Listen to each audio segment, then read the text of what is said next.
Amen oleh tata bimenakan usik Yesus.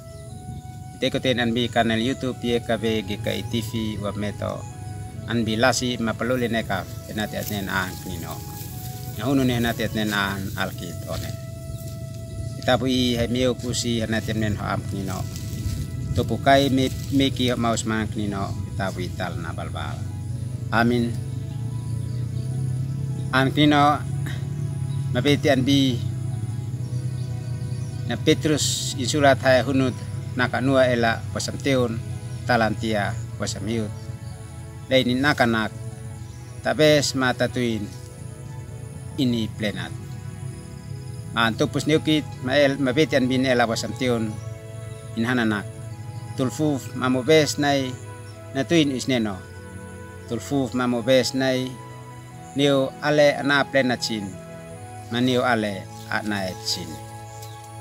Amena oleh tata tulfuf ma tamtausan anak kuasat anbi pahpinan in otan enati mansian in monit mapaluli di tabu in anmoyen anbi pahpinan mes fanion mansian hitam sa sotahintak anbi plenat mansian fefe ana plenat ay amui kuasatsin nanawa ale lasi kaniki fa lumit na ko isneno mes nik lumit mansian. Esnane an kino neno I an finek I henati hitat fain mansian hit alakit tamtausan amo isneno nahunun niu henati tamtausan ale anak kuasat sin. Ma sin amsa ale anak kuasat sin 6,000 ama usip neno.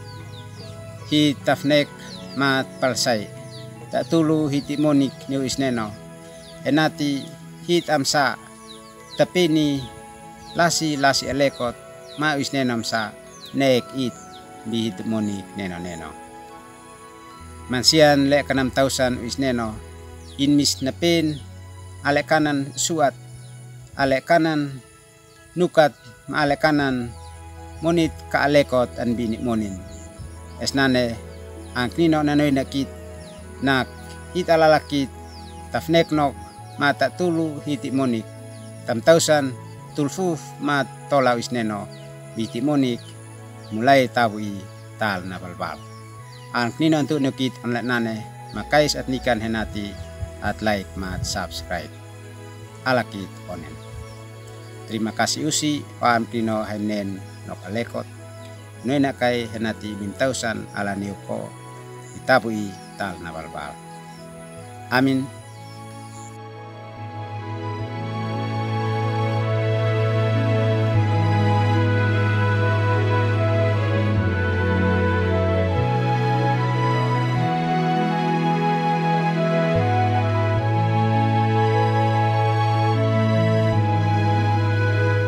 Sahabat, mari dukung pelayanan dan pekabaran Injil melalui YKB dengan membagikan link acara ini kepada sebanyak mungkin orang.